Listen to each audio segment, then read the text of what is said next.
Hello YouTube. Today we're going to talk about the G-Shock GWF-1000, also known as the Frogman.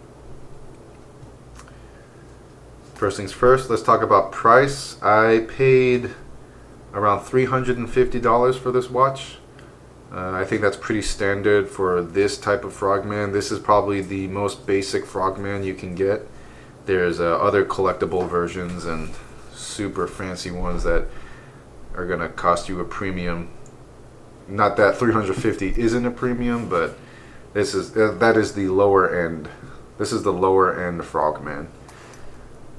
But even at the lower end, this is still a phenomenal watch. Let's do a quick look around.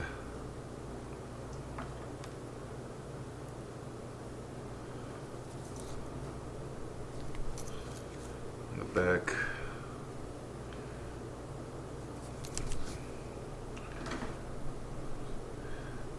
Looks like some kind of funky retro space frog.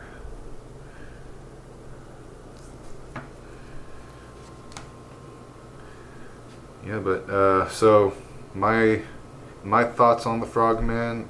This is one of my favorite watches. I love this watch. But to put it out there, I am not a diver by any means, and this watch was specifically designed for the diver in mind.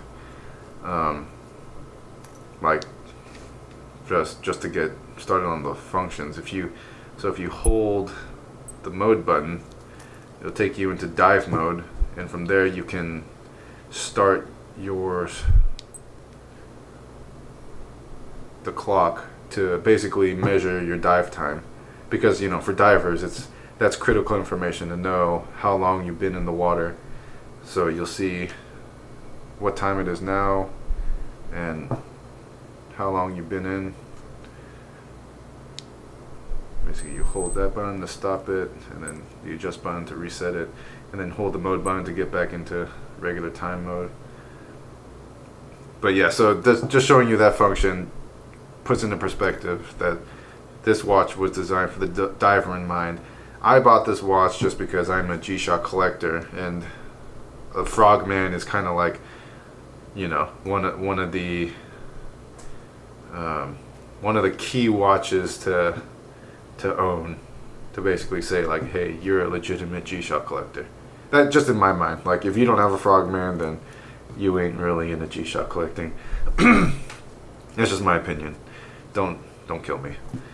But yeah, I mean, this watch is built like a tank.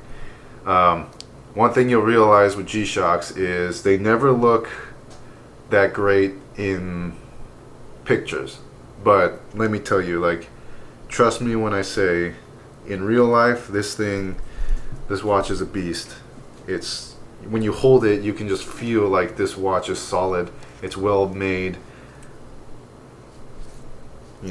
Even the rubber, like this material, it's on a higher level quality than your normal watch bands.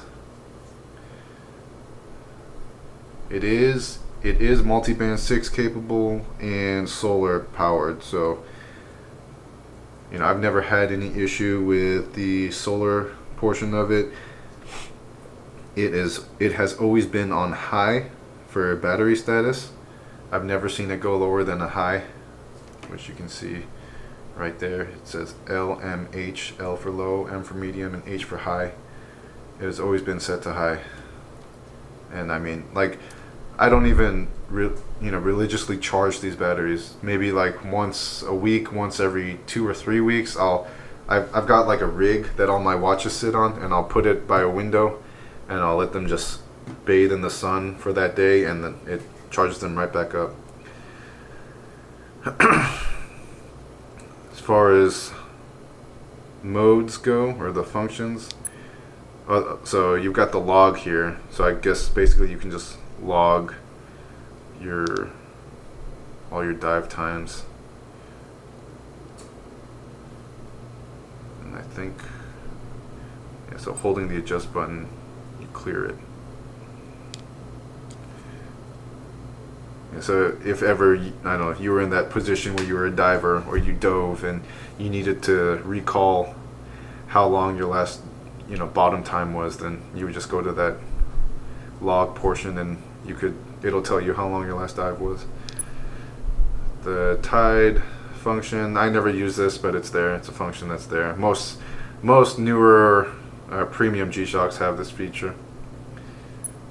World time, alarm, stopwatch, timer, and back to normal time. And the light is looks like that. And I love this kind of illumination. Like, one thing I don't like about the new G-Shocks is they'll have like this one LED that you'll see like in the bottom corner, and it illuminates the whole screen. Like, I guess that's the new thing with G-Shocks. I like this illumination where the whole screen lights up and it's very soft but complete.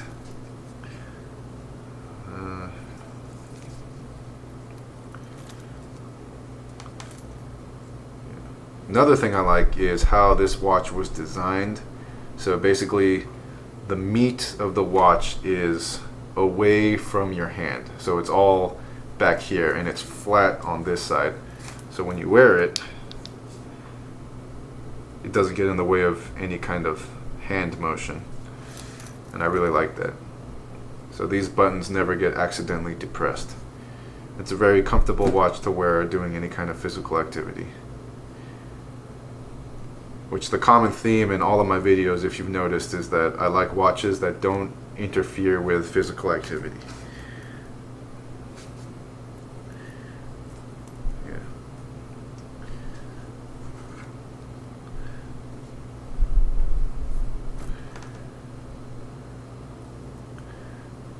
But anyways, so if price is not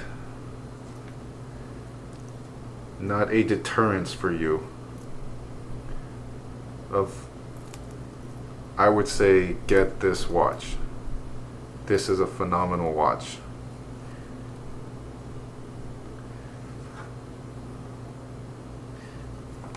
Casio really knocked it out of the park with this watch.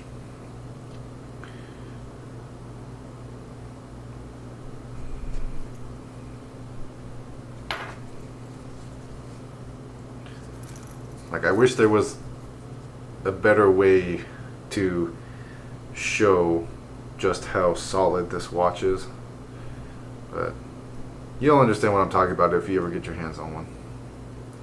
If you're on the fence on getting one, let me just help you get over that fence and just tell you get it.